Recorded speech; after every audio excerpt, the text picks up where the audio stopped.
अगर आप मुझे 10 से 15 साल पहले कहते हैं कि फ्यूचर में आपको बड़े बड़े पीसीज की जरूरत नहीं होगी और आप ऐसे डिवाइसेस में गेम खेल पाओगे तो मैं बिल्कुल भी भरोसा नहीं करता, क्योंकि मैं अपने Pentium D925 प्रोसेसर, 256 MB की रैम, 64 MB की VRAM और 80 GB के हार्ड डिस्क में बहुत ही खुश था। लेकिन फास्ट फॉरवर्ड टू आज के जमाने में जहां आपको पीसी नहीं बल्कि गेमिंग पीसी जैसा परफॉर्मेंस आपको सिर्फ एक छोटे से डिवाइस पे मिल जाता है। तो आ चुका है भाई हमारे पास Steam Deck का 512 GB जो कि मैंने बाय किया है gameloot.in से प्री ओन्ड कंडीशन में।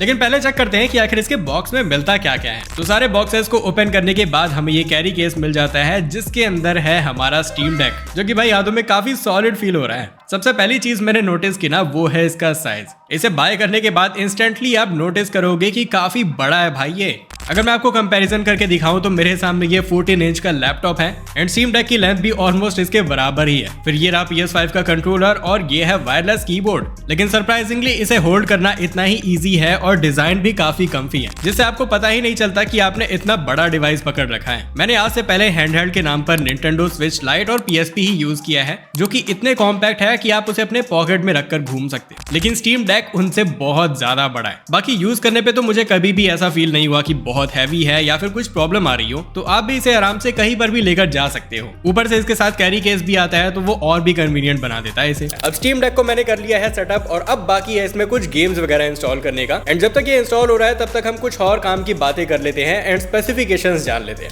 अब देखो, हैंडहेल्ड कंसोल्स मार्केट में बहुत सारे हैं, चाहे Nintendo Switch हो, ROG Ally हो या फिर इवन स्टीम डेक हो, जिसका एक्सपीरियंस मैं आप लोगों के साथ तो शेयर करने ही वाला हूँ, इसलिए वीडियो एंड तक जरूर देखना। लेकिन अगर आप कंफ्यूज हो कि हैंडहेल्ड गेमिंग डिवाइस बाय करें, लैपटॉप ले या फिर पीसी ले, तो सारे डाउट्स क्लियर हो जाएंगे इस वीडियो में। अब कुछ चीजें जान लेना बहुत ही इंपॉर्टेंट है, जैसे कि यूएस में स्टीम डेक लॉन्च होते ही इंस्टेंट सक्सेस हो गया, मेनली इसके प्राइस की वजह से, जो कि है $350, यानी कि सिर्फ 29 से लेकर 30,000 में ये आ जाता था यूएस में। तो अगर आपका बजट 30,000 है तो इतने पैसों में क्या ही आता है, एक मदरबोर्ड, एक रैम स्टिक एंड एक ढंग का ग्राफिक्स कार्ड भी नहीं आ पाएगा इतने पैसों में। एक डिसेंट RTX 3060 का भी प्राइस 32,000 है आज के टाइम पे। वहीं पे स्टीम डेक में लोगों को वैल्यू दिखी कि इतने कम पैसों में एक पूरा डिवाइस मिल रहा है जिसे हम टीवी से कनेक्ट करके खेल सकते हैं, हैंडहेल्ड मोड में खेल सकते हैं, सॉफ्टवेयर बढ़िया है, कंट्रोलर बढ़िया है और वॉल्व जैसे कंपनी का ट्रस्ट। इसीलिए स्टीम डेक यूएस में लॉन्च होते ही इंस्टेंट सक्सेस बन गया, क्योंकि ये वैल्यू बहुत ज्यादा दे रहा था बहुत ही कम पैसों में। लेकिन इंडिया में ये डिवाइस उतना पॉपुलर नहीं हुआ, क्योंकि एक तो ये अमेज़न पे बहुत ही महंगा है, ऊपर से ये सारे के सारे इंपोर्टेड हैं। तो अगर आपके डिवाइस में कोई भी प्रॉब्लम आती है तो आपको लोकली ही बनवाना पड़ेगा एंड इसमें कोई भी वारंटी नहीं मिलेगी। लेकिन यहीं पे लोग चीजें समझने में थोड़ी गड़बड़ कर देते हैं।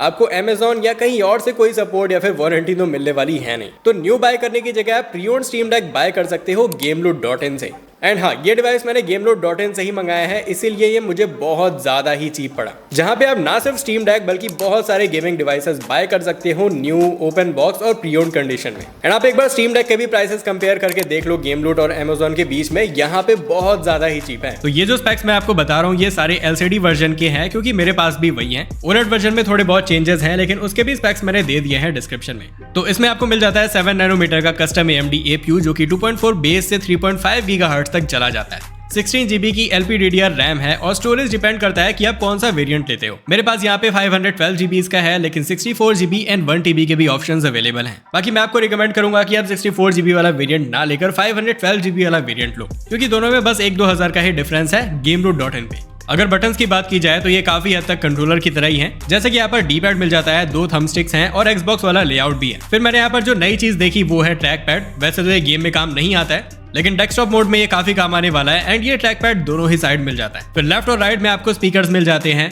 यहाँ पे टॉप लेफ्ट में व्यू का बटन है, टॉप राइट में मेन्यू और बॉटम लेफ्ट में स्टीम एंड बॉटम राइट में क्विक एक्सेस का बटन है। फिर कंट्रोलर की तरह R1, R2 and L1, L2 तो मिलते ही हैं, लेकिन वॉल्यूम कंट्रोल करने के लिए डेडिकेटेड बटन भी है प्लस एंड माइनस की, एंड ऑफ कोर्स एक पावर बटन भी है। पीछे के साइड आपको 4 एक्स्ट्रा बटन्स मिलेंगे, जिसे आप अपने अकॉर्डिंग किसी भी बटन से रिप्लेस कर सकते हो। ये मेनली ऑनलाइन शूटर जैसे कि Apex Legends, Call of Duty, in games में बहुत काम आने वाला है। अब गेम खेलने के टाइम पर हीटिंग तो होगी ही, इसलिए यहाँ पर एक इनबिल्ट फैन भी दिया है जिसका एग्जॉस्ट ऊपर के साइड में है। अगर पोर्ट्स की बात की जाए तो हेडफोन जैक देखने मिल जाता है, फिर टाइप सी पोर्ट जो कि सपोर्ट करता है USB 3.2 Gen 2, तो डेटा ट्रांसफर स्पीड बहुत ही तगड़ी मिलने वाली है एंड ये PD चार्जिंग भी सपोर्ट करता है और आप इसे पोर्टेबल और नॉर्मल दोनों ही मॉनिटर से कनेक्ट कर पाओगे। अगर आपका स्पेस फुल हो गया है तो आप स्टोरेज भी इंक्रीज कर सकते हो SD कार्ड लगाकर, जिसमें आप हाई स्पीड कार्ड्स भी लगा पाओगे क्योंकि ये भी सपोर्टेड है। फिर आपको मिल जाता है 7 इंच का IPS LCD डिस्प्ले, जिसे इन लोगों ने optically bonded with enhanced readability वाला डिस्प्ले बोला है। पता नहीं इसका क्या ही मतलब होता है, मुझे तो ये बिल्कुल नॉर्मल सा ही डिस्प्ले लगा। बाय द वे ये OLED मॉडल नहीं है, OLED मॉडल में ऑफ कोर्स आपको OLED स्क्रीन मिलेगी जो कि और ज्यादा वाइब्रेंट होगी। फिर इसका डिस्प्ले 1200 बाय 800 का रेजोल्यूशन सपोर्ट करता है एंड 60 हर्ट्ज के रिफ्रेश रेट के साथ ये जो स्क्रीन है ये टच इनेबल्ड है, तो फिर नेविगेट करना काफी इजी हो जाएगा क्योंकि हर टाइम बटन्स का यूज करना थोड़ा कॉम्प्लिकेटेड हो जाता है। अगर बात करें एक्सटर्नल डिवाइसेस सपोर्ट की तो इसमें आप ब्लूटूथ डिवाइस कनेक्ट कर सकते हो क्योंकि यहाँ पे ब्लूटूथ वाईफाई जैसे बेसिक फीचर्स भी मिल जाते हैं, तो कंट्रोलर, माउस, कीबोर्ड सब कुछ लगाया जा सकता है। इवन अगर आपको अपने पीसी से किसी गेम को SSD से कॉपी करना है स्टीम डेक में तो वो भी आप USB-C से कर सकते हो। मैंने भी ऐसे ही SSD से कॉपी किया था अपने पीसी से इसके अंदर गेम्स को। फिर इसमें जायरोस्कोप सेंसर भी दिया हुआ है, तो जो गेम्स इसे सपोर्ट करते हैं उनमें आप इसे यूज कर पाओगे। फिर जो ट्रैक पैड है उनमें मेन इनोवेशन है, तो जैसे लैपटॉप के ट्रैक पैड होते हैं ये बिल्कुल वैसा ही है, लेकिन इसके अंदर आपको हैप्टिक फीडबैक भी मिलता है। तो जैसे ही आप माउस को मूव करते हो तो आपको काफी अच्छा वाइब्रेशन फील होता है, जिससे ऐसा लगता है कि आप किसी फिजिकल चीज को मूव कर रहे हो।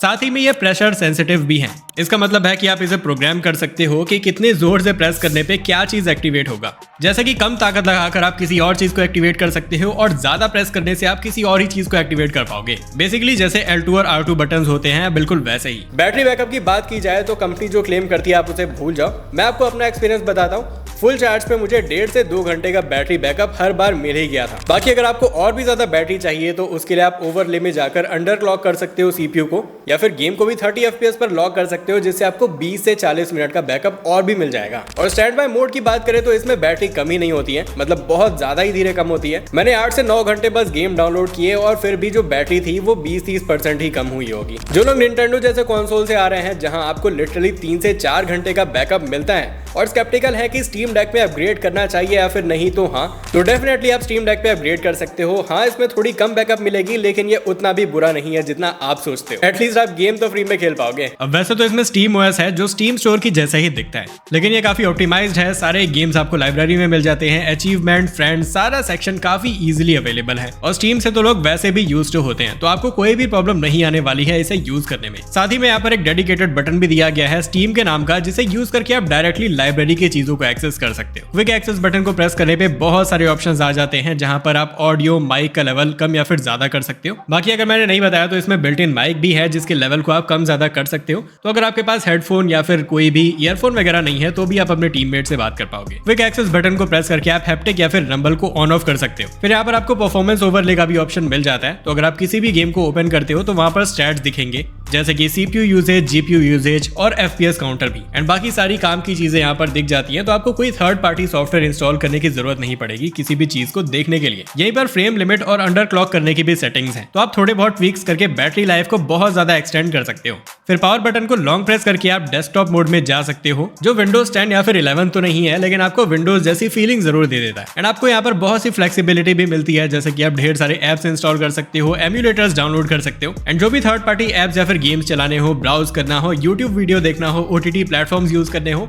सब कुछ यहीं पर होगा। बाकी हाँ, ट्रैक पैड का मेन यूज यहीं पर होता है। फिर काफी लोगों का क्वेश्चन होगा कि क्या इसमें हम GOG.com, एपिक स्टोर या फिर किसी और स्टोर की गेम चला सकते हैं? तो यस, ये बिल्कुल पॉसिबल है एंड सब कुछ किया जा सकता है। फिर अगर आप पायरेटेड गेम्स खेलना चाहते हो तो वो भी पॉसिबल है, कोई भी आपको प्रॉब्लम नहीं होने वाली है। मैं आपको शो करके नहीं दिखा सकता वरना यूट्यूब इस वीडियो को डिलीट करवा देंगे। बाकी यूट्यूब पे सर्च कर लेना, हजारों ट्यूटोरियल्स एंड गाइड्स वगैरह अवेलेबल है कि इसमें पायरेसी कैसे होती है। अगर आपको अपने पीसी के स्टीम से स्टीम डेक के अंदर गेम्स कॉपी करने हो तो वो भी यही से होगा। फिर अगर आपको एमुलेशन करना है तो PS2, PS3, Xbox और Nintendo सभी के गेम्स खेले जा सकते हैं। Nintendo को तो 80-90% गेम स्मूथली चल जाते हैं। फिर अगर आपको PS2 के गेम्स खेलने हैं तो वो भी इसमें स्मूथली चल जाएंगे। बस PS3 और Xbox के कुछ गेम्स ऐसे हैं जिनमें FPS की थोड़ी बहुत प्रॉब्लम आती है, लेकिन अच्छी बात तो यह है कि भाई एटलीस्ट आपको ऑप्शन तो मिल रहा है, वरना इतने बड़े बड़े कंसोल्स अपने घर में कौन ही रखेगा। अब आ जाते हैं गेमिंग पे। तो मैंने यहाँ पर बहुत से गेम्स रन किए, लेटेस्ट से लेटेस्ट लेकर और 20 साल पुराने टाइटल्स भी। तो सबसे पहले मैंने यहाँ पर रन किया है GTA 5 को 1280 बाय 720 रेजोल्यूशन पे हाई सेटिंग्स पे, एंड यहाँ मुझे कांस्टेंट 60 FPS मिल रहे थे एंड कोई भी लैग वगैरह तो नहीं था। फिर मैंने साइबरपंक को मीडियम सेटिंग FSR 2.1 पे रन किया एंड यहाँ पर भी मुझे 30 FPS कांस्टेंट मिल रहे थे एंड गेम भी देखने में काफी अच्छा लग रहा था। फिर मैंने सोचा क्यों ना इसमें रे ट्रेसिंग को इनेबल किया जाए, और ये इनेबल करने के बाद आप देख ही सकते हो गेम की क्या हालत थी। तो रे ट्रेसिंग वगैरह जब तक आप इनेबल नहीं करते हो तब तक तो काफी अच्छा स्मूथ चलने वाला है आपका गेम। फिर मैंने ट्राई किया GTA 4 सिर्फ यही टेस्ट करने के लिए कि अनऑप्टिमाइज्ड गेम कैसे काम करते हैं इसमें, and surprisingly game very high settings पर चल रहा था, वो भी कांस्टेंट 60 FPS पर। अब लेटेस्ट गेम्स में तो कंट्रोलर का सपोर्ट होता ही है, लेकिन अगर 20 साल पुराने गेम की बात की जाए तो उसमें कंट्रोलर का सपोर्ट नहीं होता, तो आखिर वो कैसे चलेंगे? वेल आप देख सकते हो यहाँ पर मैं GTA San Andreas रन कर रहा हूँ एंड यहाँ पर मुझे कोई भी प्रॉब्लम नहीं आ रही है। अगर आपको नहीं पता तो PC वाला San Andreas कंट्रोलर सपोर्ट नहीं करता है। तो यहाँ पे स्टीम डेक की खास बात यह है कि ये ऑटोमेटिकली चीजों को मैप कर देता है कंट्रोलर से, मतलब कि काफी सारे गेम्स में आपको चीजों को मैनुअली सेट नहीं करना पड़ता, वरना आप कोई ऐसा गेम चलाते हो जिसमें कंट्रोलर सपोर्ट नहीं है तो आपको चीजों को मैप करना पड़ेगा। फिर लोगों का क्वेश्चन होगा कि क्या स्टीम डेक को हम बस हैंडहेल्ड मोड में ही खेल सकते हैं? तो हाँ, आप बिल्कुल कर सकते हो। इसके लिए आपके पास Type-C to HDMI कन्वर्टर होना चाहिए। बस एक बात का ध्यान देना कि आपके पास जो कन्वर्टर है वो 60 FPS सपोर्ट करना चाहिए, क्योंकि काफी सारे कन्वर्टर्स Amazon पर ऐसे हैं जो कि सिर्फ 30 FPS का ही सपोर्ट देते हैं। और जब आप इसे टीवी या फिर मॉनिटर से कनेक्ट करके खेलोगे ना, तो आपके पास एक एक्स्ट्रा कंट्रोलर भी होना चाहिए, उससे और ज्यादा कन्वीनियंट हो जाएगा सब कुछ। तो देखो, सारे डिवाइसेस की अलग अलग यूज केसेस हैं जो कि मुझे बताने की जरूरत तो नहीं है, आप समझदार हो ही। लेकिन स्टीम डेक किस कंडीशन में लेना चाहिए? तो मेरे हिसाब से अगर आपका बजट है 30,000 के आसपास और अगर आपको गेमिंग के लिए पोर्टेबल डिवाइस चाहिए तो आपको gameload.in से स्टीम डेक को कंसीडर करना चाहिए। और ये सब सिर्फ मैं पोर्टेबिलिटी के हिसाब से बात कर रहा हूँ, क्योंकि कंसोल में और भी बेटर ऑप्शंस हैं, जैसे कि Xbox Series S और PS5। मान लेते हैं आपका बजट है 30,000, तो उसमें आपको ऐसे लैपटॉप्स मिलेंगे जिसमें कोई गेम ही नहीं चलने वाला। एंड 30,000 का पीसी बिल्ड करना भी इतना इजी नहीं है, क्योंकि पीसी के साथ और भी चीजों को खरीदना होता है, जैसे कि monitor, keyboard, mouse, headphone, speaker वगैरह। कंसोल वगैरह भी आप ले सकते हो, लेकिन उसमें भी पोर्टेबिलिटी नहीं रहेगी, मॉनिटर से कनेक्ट करना पड़ेगा और पायरेसी नहीं होगी। तो सिंपल सा आंसर है, अगर आपका बजट 30,000 है और आपको गेमिंग के लिए डिवाइस चाहिए जो कि पीसी वाले गेम चला दे, तो आप स्टीम डेक के साथ जाओ। बाकी हाँ, ROG Ally भी अवेलेबल है थोड़े ज्यादा पैसों में, उसमें विंडोज प्री इंस्टॉल्ड आता है एंड कुछ मामलों में वो बेटर भी है, लेकिन ROG Ally के ऊपर किसी और वीडियो में ही बात करेंगे। बाकी मैंने इतनी सारी अच्छाइयां तो गिना दी, लेकिन कुछ प्रॉब्लम्स को भी एड्रेस कर लेते हैं। वेल, प्रॉब्लम ये है कि सारे स्टीम डेक इंडिया में इंपोर्टेड हैं, तो कहीं से भी बाय कर लो, यूज या फिर न्यू, आपको कोई भी सपोर्ट नहीं मिलने वाला। एक सब्सक्राइबर ने मुझे ये वीडियो भेजी थी जिसमें एक अपडेट के बाद उसके स्टीम डेक के सारे बटन्स काम करना बंद हो गए थे। अब ये तो मुझे कोई सॉफ्टवेयर इशू लग रहा है, जिसे रीसेट या फिर डाउनग्रेड करने से ये सही हो जाएगा। लेकिन वही बात है, अगर आप इतने टेक इनक्लाइंड नहीं और आपको इन सारी चीजों से मतलब नहीं है, तो मेरे हिसाब से आपको स्टीम डेक नहीं बाय करना चाहिए। फिर मैंने कम्युनिटी पोस्ट में पूछा था कि आपके क्या क्वेश्चन है स्टीम डेक को लेकर, तो लोगों ने पूछा था कि क्या इसमें वीडियो एडिटिंग हो पाएगी या फिर नहीं। तो इसका सिंपल सा आंसर है, ये डिवाइस प्रोडक्टिविटी के लिए नहीं है। वीडियो एडिटिंग भाई अच्छे पीसी में तो होता नहीं है, इसमें क्या ही होगा। एंड क्या इसमें हम डुअल बूट करके विंडोज वगैरह इंस्टॉल कर सकते हैं? तो हाँ, ऐसा बिल्कुल पॉसिबल है। स्टीम डेक की एमुलेशन और मॉडिंग कम्युनिटी बहुत ही बड़ी है, तो आप वो सब ज्वाइन करके इजीली कर सकते हो ये सब। फिर किसी ने पूछा था कि क्या ये ई स्पोर्ट्स के लिए अच्छा है, जैसे कि वेलोरेंट, CSGO या फिर एपेक्स वगैरह खेलना हो तो उसके लिए। तो इसमें भी मैं आपको ना ही कहूंगा, क्योंकि अगर आप सीरियस हो कॉम्पिटिटिव गेमिंग को लेकर, तो पीसी या फिर गेमिंग लैपटॉप ही ज्यादा बेटर ऑप्शन रहेगा, क्योंकि आप ज्यादा रिफ्रेश रेट वाला मॉनिटर ले पाओगे, अच्छे पेरिफेरल्स बाय कर पाओगे, जो कि ओवरऑल आपके करियर में हेल्प करने वाला है। और अगर आप वेट कर रहे हो इंडियन वेरिएंट के लॉन्च होने का, तो मुझे नहीं लगता ये इतनी जल्दी आने वाला है, क्योंकि इन लोगों ने बहुत सारे डेवलप्ड कंट्रीज में ही अभी तक लॉन्च नहीं किया है, तो इंडिया में तो और ज्यादा कम चांसेस हैं। और वैसे भी हैंडल मार्केट तो लैपटॉप और पीसी के कंपैरिजन में बहुत ही कम है यहाँ पर। तो देखते हैं ये ऑफिशियली इंडिया में कब तक आता है। तो हाँ गाइज, यही था मेरा एक्सपीरियंस स्टीम डेक के साथ। नेक्स्ट आप क्या चाहते हो कि मैं कौन से डिवाइस को टेस्ट करूं, मुझे कमेंट्स में जरूर बताना। एंड ऐसे ही गेमिंग टेक से रिलेटेड मैं और भी वीडियोस बनाना चाहता हूं, तो अगर आपका इस वीडियो से रिलेटेड कोई भी सजेशन हो तो वो भी मुझे जरूर बताना। तो हाँ, आज की वीडियो में बस इतना ही, और फिर मिलते हैं नेक्स्ट वीडियो में।